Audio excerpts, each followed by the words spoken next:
was-sam'i wat-ta'ati wa in ta'ammara 'alaikum 'abdun. Nah, itu pesanan kedua Nabi sallallahu alaihi wasallam, wasiat Nabi yang kedua. Nabi kata apa? Dan mendengar serta taat kepada pemimpin. Kan? Nabi kata was-sam'i wat-ta'ati. Dengar, taat, yakni kepada pemimpin, kata Nabi sallallahu alaihi wasallam. Sekalipun yang memimpin kamu itu hanya seorang hamba. Walaupun yang diangkat menjadi pemimpin itu adalah seorang hamba. Kan? Walaupun kita kata la, istilah hamba ni tak ada dah kita ni. Tak ada dah istilah hamba, merdekakan hamba, bebaskan hamba. Kan? Tak ada dah zaman kita ni. Tetapi seandainya yang diangkat menjadi pemimpin itu bukanlah daripada kalangan orang yang terkenal, orang yang hebat-hebat, tuan-tuan sekalian. Kan? Maknanya orang tak kenal pun dia ni. Kan? Tiba-tiba aja Allah takdirkan dia ni orang angkat jadi pemimpin. Lah ni zaman lah ni tak boleh, tak tentu, tuan-tuan. Ada orang tiba-tiba viral. Bukan ada apa pun, tiba-tiba viral, satu dunia kenal. Ada artis nyanyi lagu tak terang mana pun. Kadang-kadang orang yang pakar vokal, orang yang pakar dalam bab-bab nyanyian, bagi mereka benda tu taklah sehebat mana, tapi penerimaan orang tu luar jangkaan. Tiba-tiba orang kenal dia, bukan di Malaysia, di dunia.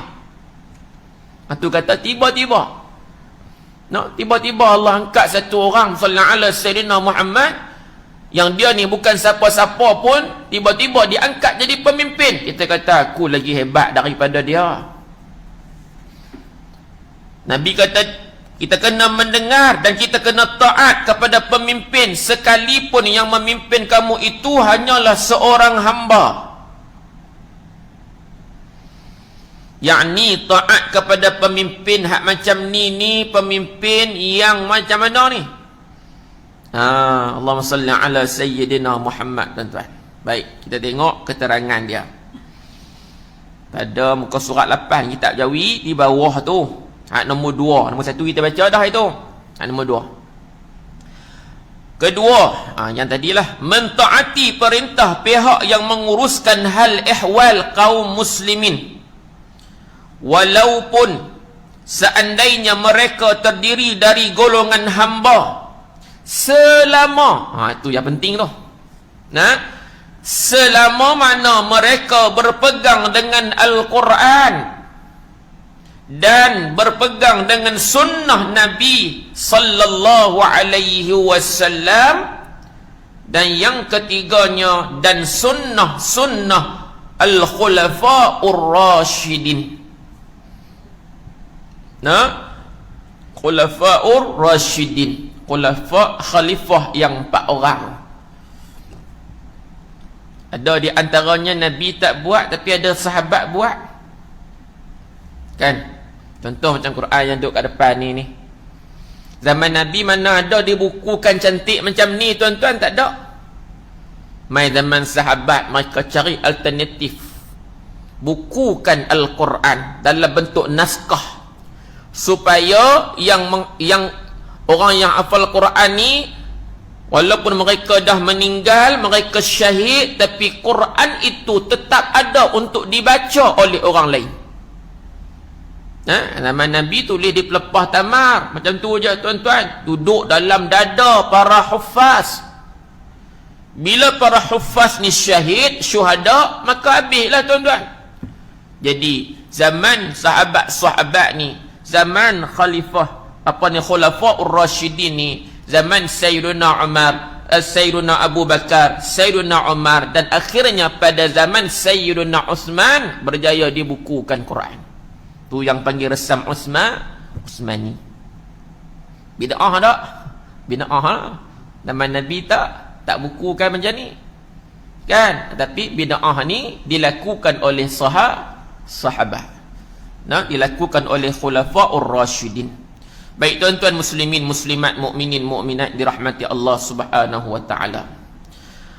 Kerana patuh kepada penguasa yang mempunyai sifat-sifat ini bererti patuh kepada Al-Quran dan hadis Nabi sallallahu alaihi wasallam.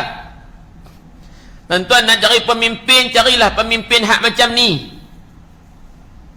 Kan, ada orang kata jangan dok cerita politik. Memanglah dalam masjid tak cerita pasal bendera ni, tak cerita. Saya panjang kuliah apa tahun dah tuan-tuan tak sebut dalam masjid ni bendera-bendera. Kan, kalau saya sebut pun contohlah, contoh bendera PAS, bendera UMNO, kan? Tu bendera lah tu. Tapi tak ada lah dok sebut tuan-tuan kena pangkah PAS, tak ada sebut. Pasal ni majlis ilmu.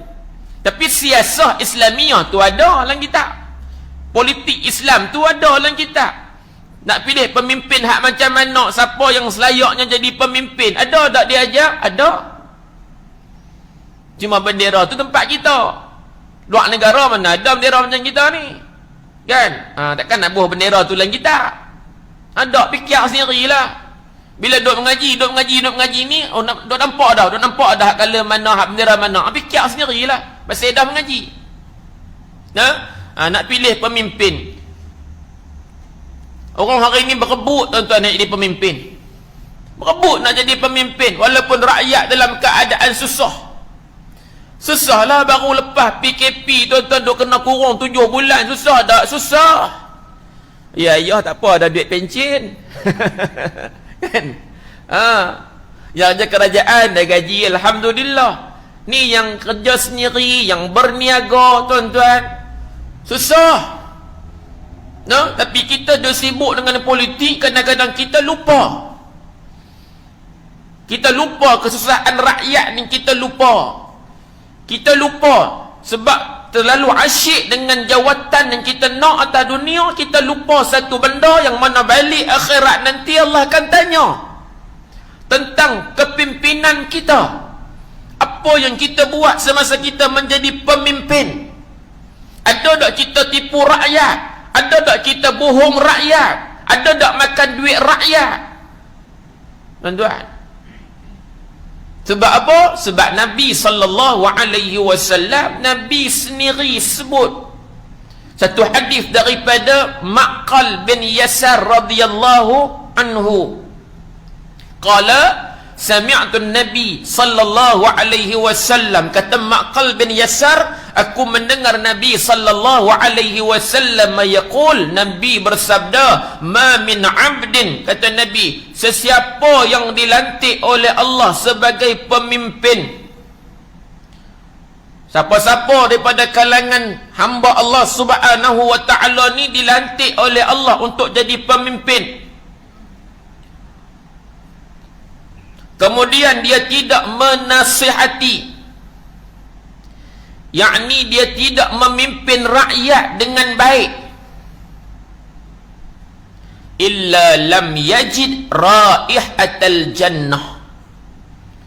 Bila dia dipilih jadi pemimpin, kemudian dia tidak memimpin rakyatnya dengan baik, kata Nabi, bukan kata saya baca hadis Nabi je. Kan, cuma bila saya baca, inilah cara saya. Tinggi sikit suara. Tu pun lena juga. Kan?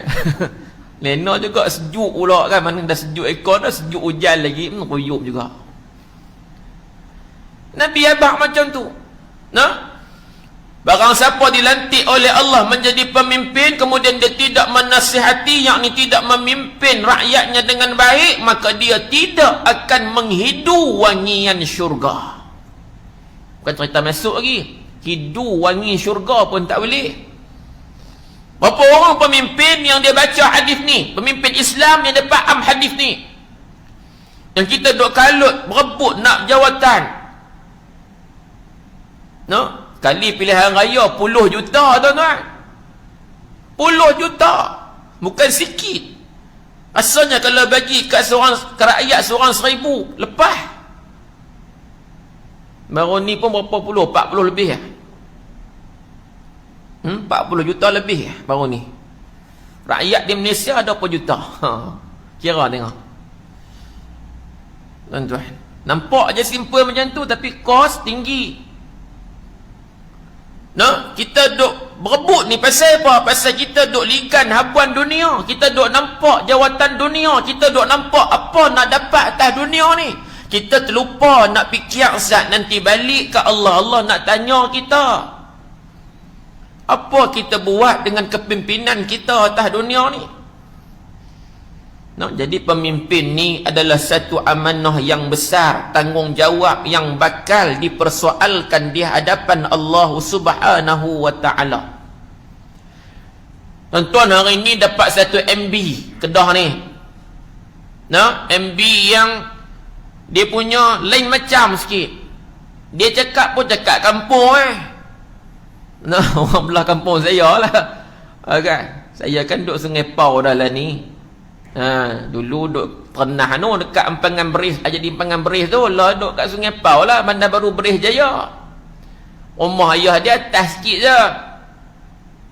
Masjid Sungai Pau tu dulu duk balik jugalah khutbah. Lama-lama sekali khutbah, lama lah juga. Pasal kadang-kadang dia memang macam tu dah, style dia pada dulu pun macam tu dah. Cuma orang kata dia kasar lah pun, ada jenis tu dah. Dia cakap straight to the point ni. Nah, kalau kita orang kok Kedah ni kira cerita dia mudah faham. Cerita dia mudah faham. Dia tak ada dia nak gulung lidah cakap KL, tak ada. Tak ada tuan-tuan. Dia cakap cara dia. Itulah MB kita hak baru ni. Tuan-tuan, baru ni apa dia kata dalam sidang DUN? Dia tak mau sambung dah. Tak mau sambung dah. Apa dia? Lesen apa? Judi. Maknanya tuan-tuan follow tu. Alhamdulillah. Dia tak mau sambung dah lesen judi. Tetapi yang masih ada lesen ni, dia abang ni saya dengar, yang masih ada lesen, maknanya masih hidup lagi lesen, boleh buka macam biasa. Dia tak suruh hampa tutup terus dah. Pandai tak?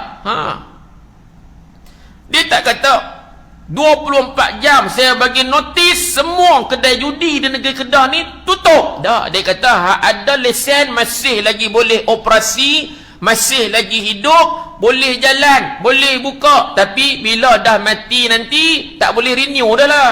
Maknanya dia buat tu cantik dah, berperingkat-peringkat. Tak buka dah.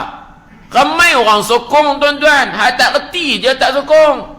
Yang piduk kata pula judi arak ni budaya Cina, budaya India. Sekali orang Cina, India jawab, jam kering dia. Siapa kata budaya kami? Hak piduk buat statement tu pula orang yang sama macam kita Yang tu yang jam. Agak-agak lah.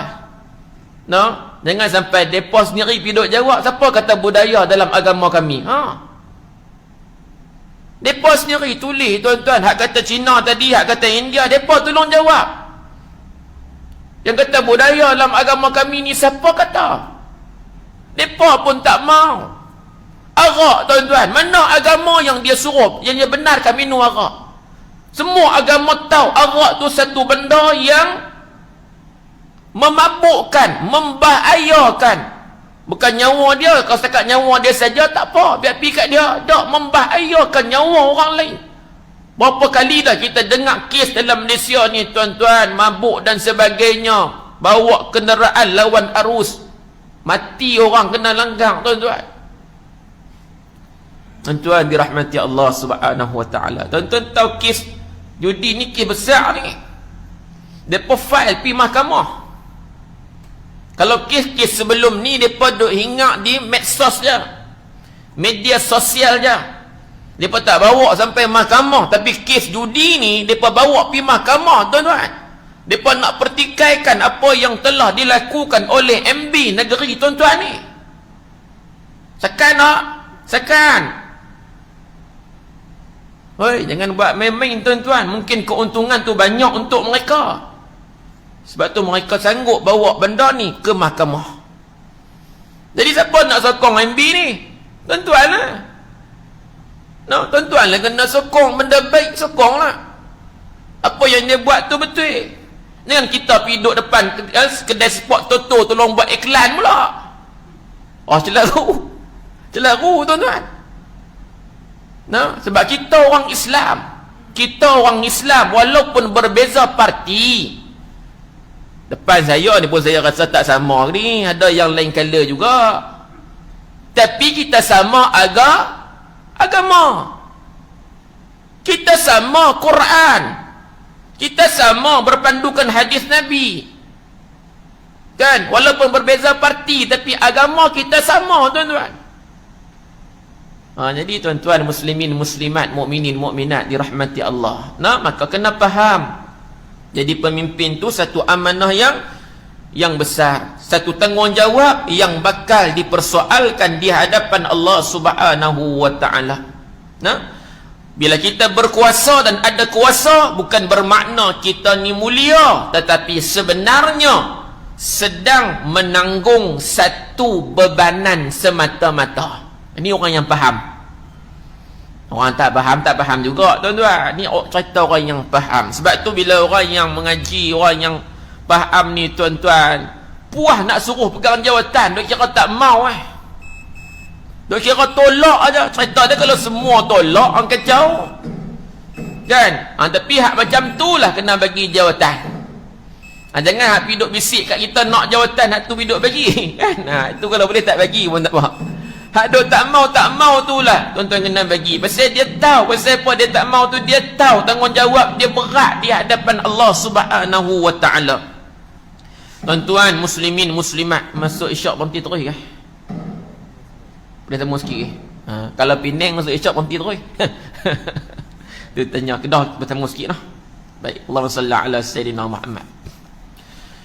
Tuan-tuan muslimin muslimat, mukminin mukminat dirahmati Allah Subhanahu wa taala. Satu lagi hadis Nabi berkaitan dengan pemimpin ni. Nah, Nabi sallallahu alaihi wasallam menyatakan, Nabi kata la yastar'illahu 'abdan ra'iyatan yamutu hina yamutu wa huwa ghashun laha illa harramallahu alaihi al-jannah. Atau kama qala Rasulullah sallallahu alaihi wasallam, hadis riwayat Imam Muslim. Nabi kata sesiapa yang diberi kuasa kepadanya untuk memerintah, dapat kuasa untuk jadi pemimpin, untuk jadi ketua, kemudian kata Nabi dia mati dalam keadaan menipu rakyatnya. Na'udzubillah lah tuan-tuan. Bila sebut pemimpin ni, kita duk bayang pemimpin negara, pemimpin negeri. No? Kita pegang masjid pun kira pemimpin juga tu. Pemimpin juga tuan-tuan. No? Kita kena urus takbir bagi cantik lah. Kan? Kita duk nampak tu pemimpin besar. Okey lah. Kira faham pemimpin sudah lah. Dia mati dalam keadaan dia menipu rakyatnya. Nah, wakil rakyat tempat kita ke, adun ke, MP ke, dia jadi pemimpin. Waktu jadi pemimpin dia tipu rakyat, tuan-tuan. Dia ambil duit rakyat. Peruntukan yang diturunkan untuk rakyat kawasan dia, tuan-tuan, diguna untuk kepentingan dia. 10% dia sampaikan rakyat, 90% kat dia. Tuan-tuan, tipu dah? Tipu. Bagi peruntukan, tuan-tuan, beratus ribu, tuan-tuan, main hantar sayur. Jenuh makan sayur kita. Dah tengok kambing makan rumput, okay. Ada rasa aku macam 2 kali 5 dengan dia. Sayur pula kan tahan sampai banyak hari, tuan-tuan, lama-lama layu. Banyak ratus ribu, gunakanlah untuk rakyat pada waktu rakyat tengah susah. Jangan ambil kesempatan kita nak ambil kat kita apa semua tu, kita senang dah.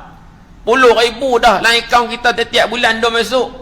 Bukan kita lah, mereka lah jadi wakil rakyat tu, kita tak ada apa. Baik, dia mati dalam keadaan dia menipu rakyatnya.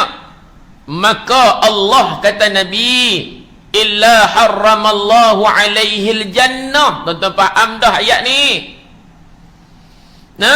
maka Allah mengharamkan baginya syurga. Allah haramkan jasad dia untuk berada dalam syurga, kata Nabi. Orang yang jadi pemimpin tipu rakyat dia ni.